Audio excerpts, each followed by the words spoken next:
अयोध्येतील राम मंदिर दानचोरी प्रकरण तापलेलं असतानाच महाराष्ट्रातील एका देवस्थानात एका घोटाळ्याचा आरोप केला जाऊ लागलाय। संत बाळूमामा देवस्थान ट्रस्टमध्ये 60 कोटींच्या घोटाळ्याचा आरोप होतोय। या प्रकरणी गुन्हा दाखल झालाय, मात्र 15 दिवस उलटून गेले तरीही तपास संथ गतीने सुरू आहे। त्यामुळे नेमकं काय घडतंय आपण पाहूयात।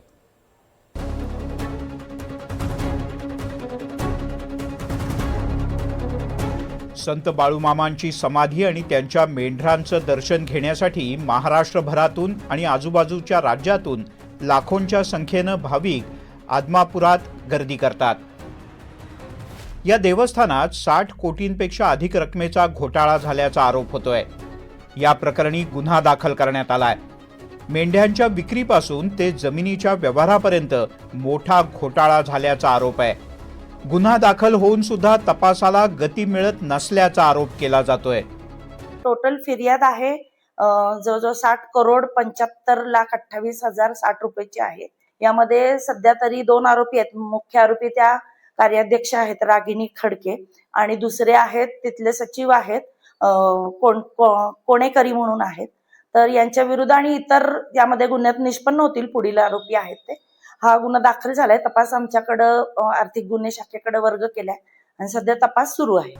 या प्रकरणात तत्कालीन धर्मादाय निरीक्षक अधिकारी रागिणी खडके, ट्रस्टचे सचिव रावसाहेब कोणकेरी यांच्यासह काही विश्वस्त व्यापारी आणि काही कंत्राटदारांच्या विरोधात भुदरगड पोलीस स्थानकात गुन्हा दाखल करण्यात आलाय।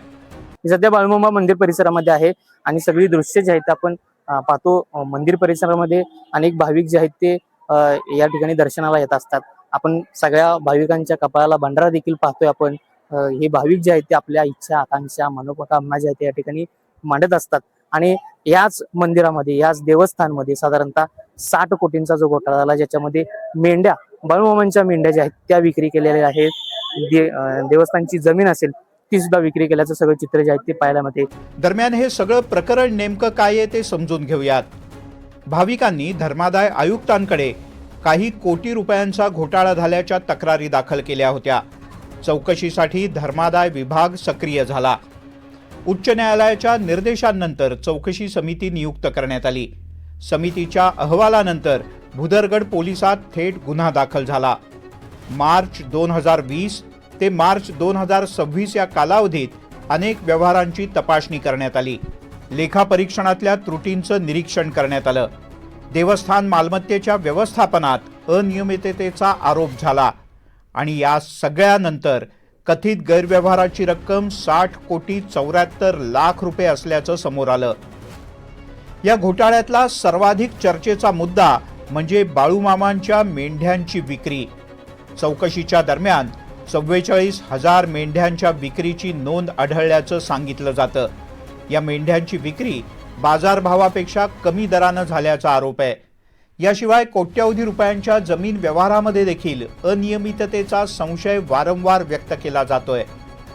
यामध्ये जमिनीच्या खरेदीमध्ये मोठा घोटाळा झालेला आहे। बकऱ्यांच्या विक्रीत मोठा घोटाळा झालेला आहे। धान्य विक्रीत मोठा घोटाळा आहे। बघा, हुंडीतनं पैसा जो मिळतो त्याच्यामध्ये घोटाळा आहे। अशा वेगवेगळ्या प्रकारच्या घोटाळ्यातनं हे ट्रस्ट आता ट्रस्ट म्हणून वेगळं चालणार नाही, तर हे भ्रष्ट ट्रस्ट म्हणलं तर का अवघड ठरणार नाही। अशा पद्धतीने हे ट्रस्ट चालू आहे असं मला वाटतंय आणि यामध्ये निपक्षपाती चौकशी व्हावी असं माझं मत आहे। तुकाराम मुंढेंच्या सारखा निपक्षपाती अधिकारी येऊन इथं चौकशी व्हावी असं माझं मत आहे। दुसरीकडे गुन्हा दाखल होऊन सुद्धा तब्बल 15 दिवस उलटून गेले, पण कोणालाही अटक करण्यात आलेली नाही। अशा वेळेला राजकीय नेते मंडळींनी सुद्धा या प्रकरणाची सखोल चौकशी करण्याची मागणी केली आहे।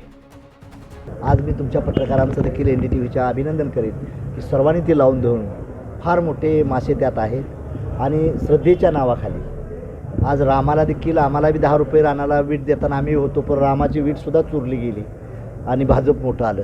तसं बाळूमामाचं देखील हे करून ह्याचा रिएलिटी SIT नेमणी होई पहिली माझी मागणी होती। सभागृहात मी बोललो होतो आणि बाळूमामा तिथं फार मोठा भ्रष्टाचार झालेला आहे। बाळूमामाच्या नावानं ज्यांनी कुणी भ्रष्टाचार केला असेल त्यांना योग्य ती शासनानं कार्यवाही त्यांच्या योग्य ती प्रकारे करावी। आज आमचंही त्याच्यावर बारकाईने लक्ष आहे। आमची स्पष्ट मागणी आहे की संबंधित आरोपीवरती तात्काळ कारवाई करावी, निपक्ष तपास करावा आणि जर लवकरात लवकर कारवाई करणार नसतील, होणार नसेल तर आम्ही याच्यावरती सर्व भाविक भक्तांना घेऊन तीव्र असं आंदोलन करणार आहोत. वेळ पडल्यास रस्ता रोको आंदोलन आम्ही या ठिकाणी करणार आहोत, हा इशारा मी त्या ठिकाणी देतोय. दरम्यान संत बाळूमामा ट्रस्टमध्ये कोणताही घोटाळा झालेला नसल्याचा दावा ट्रस्टच्याच काही मंडळींकडून केला जातोय. मात्र धर्मादाय आयुक्तांनीच तक्रार दिल्यामुळे घोटाळ्याचा तपास योग्य पद्धतीनं व्हावा अशी भाविक मागणी करतायत.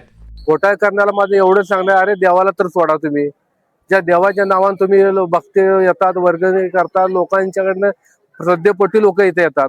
लोक तुमच्याकडे बघून येत नाहीत. बाळूमामाची एक श्रद्धा आहे. धाराशिवतून लोक येतात, सोलापुरातून येतात, आता जरा कमी आंध्रातून लोक यायला लागल्यात. त्या ट्रस्टीमध्ये जे कोण ट्रस्ट असतील त्यांनी भ्रष्टाचार नावाचं आपल्याला बातमी सुद्धा त्या कामा नाही असा पारदर्शक कारभार करावा.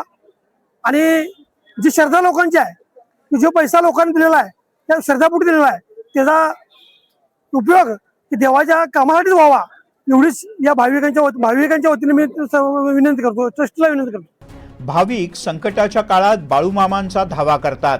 भक्तांचं दुःख आणि संकट बाळूमामा दूर करतात अशी भावना महाराष्ट्र आणि अन्य राज्यातल्या लाखो भाविकांची आहे. पण जर देवस्थानात घोटाळा झाला असेल तर या घोटाळेबाजांना कडक शिक्षा व्हावी यासाठी बाळूमामांनी पोलिसांनाही आशीर्वाद द्यावा अशी प्रार्थना भक्त करतायत. विशाल पुजारी, NDTV मराठी, कोल्हापूर.